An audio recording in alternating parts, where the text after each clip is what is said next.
My presentation outline will be as follows. I'll start with the introduction and background, importance of organic fertilizers, which is important, and the research objectives, the methodology, research findings, recommendations, and the conclusion. Starting with my introduction, as you know, Zambia is an African country, and we are in the southern part of Africa. Zambia has a population of 19.6 million, and the agriculture is one of the many contributing factors or contribution contributes a high percentage to the GDP of the country, and over 80% of the population they are actually into agriculture.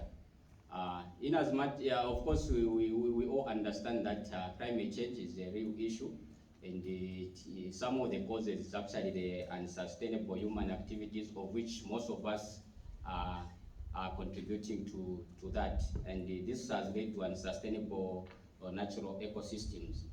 In my country, Zambia, research shows that as of 2022, we only had 4,000 farmers who were into organic practices, but regrettably, most of them has to withdraw from these activities due to the fact that some were due to perceived intangible benefits of biofertilizers. This is some of the reasons which have prompted my research to actually talk about why the need for biofertilizers.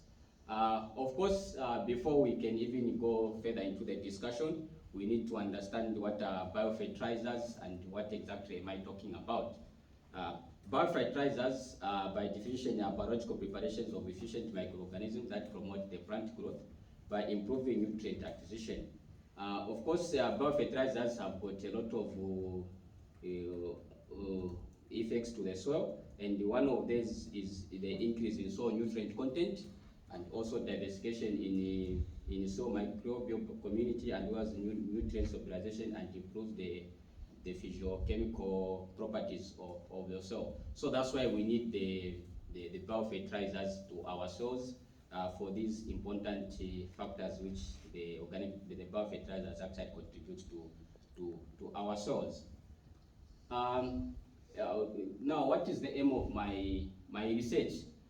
The aim of my research was to actually make recommendation, having seen that there is a low adoption of biofertilizers in my country, is to make recommendations for improved adoption of biofertilizers in rural communities in Zambia for increased crop productivity, and the specific objectives therefore are to find the factors affecting the adoption of biofertilizers in rural communities, and also to compare the cost and quantity needed with the synthetic for synthetic and biofertilizers, and to propose measures for increased access to the biofertilizers in Zambia.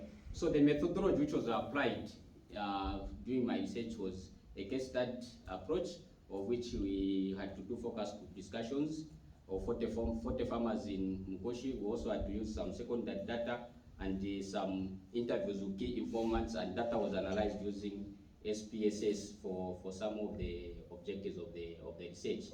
So research findings from literature, and which is the previous research, my focus was on the research which was conducted by Patel in India in 2017, which was titled "The Farmers' Perceptions on the Use of Biofertilizers," and its focus was on non-availability at a local place as one of the factors contributing to adoption, lack of storage, complex method of application, benefits not visible, and lack of knowledge. So from the table you can see that lack of knowledge came out strongly with the 6.7%, non-availability 51.3%, and the other factors were in the mixed with mixed responses, and benefits was not visible, which is 30.67. That one wasn't that strong as compared to lack of knowledge, which was at 6%. That was for previous research. Now, current survey finding using the secondary data, which I analyzed from home, using a group of 40 farmers in Masansa in Mukoshi specifically. I focused on 5 factors, that is non-availability at a local place, lack of knowledge, benefits not visible, complex method of application, So you find that the standard deviation for all these factors was lower, which was implying that most of the respondents were in agreement with the fact that these are some of the factors which are actually contributing to the low adoption rate of biofertilizers in Zambia. Moving on, of course, as a farmer, we always look at the cost as you are doing your crops. So you look at the cost again. With the biofertilizers, they are more expensive to use for one hectare of land as compared to the use of synthetic fertilizers. So you find that as a farmer, it's difficult to choose, and at the end of the day, you are going to end up continuing to use the synthetic fertilizer according to the organic fertilizer. So you find that the cost, like in pounds for everybody's benefit, you find that for inorganic or synthetic fertilizer, it's about $363 per hectare, and for the other one is $601, which is the use of organic fertilizers, which is quite high. So now, having had those findings and also understanding some of the factors which are, I came up with the following recommendations. Of course, with the vast knowledge which we have actually gained from the 10-week program and the exposure visits which we have had, the first thing which I came up was the introduction of demonstration centers in our communities, which are going to help farmers, because farmers, they believe in seeing, and demo plots where we can be doing some comparative analysis, where we can have maybe demo plots where there's inorganic fertilizer and there's organic fertilizer, as well as field days, as we have been exposed to a lot of field days here, and also farm visits which we have been visiting. We can also dwell on awareness campaigns as a way of trying to promote the usage, so that people understand that biofertilizers are important. As you saw in my findings, that lack of knowledge was quite a major factor. And also, we can also influence government policies.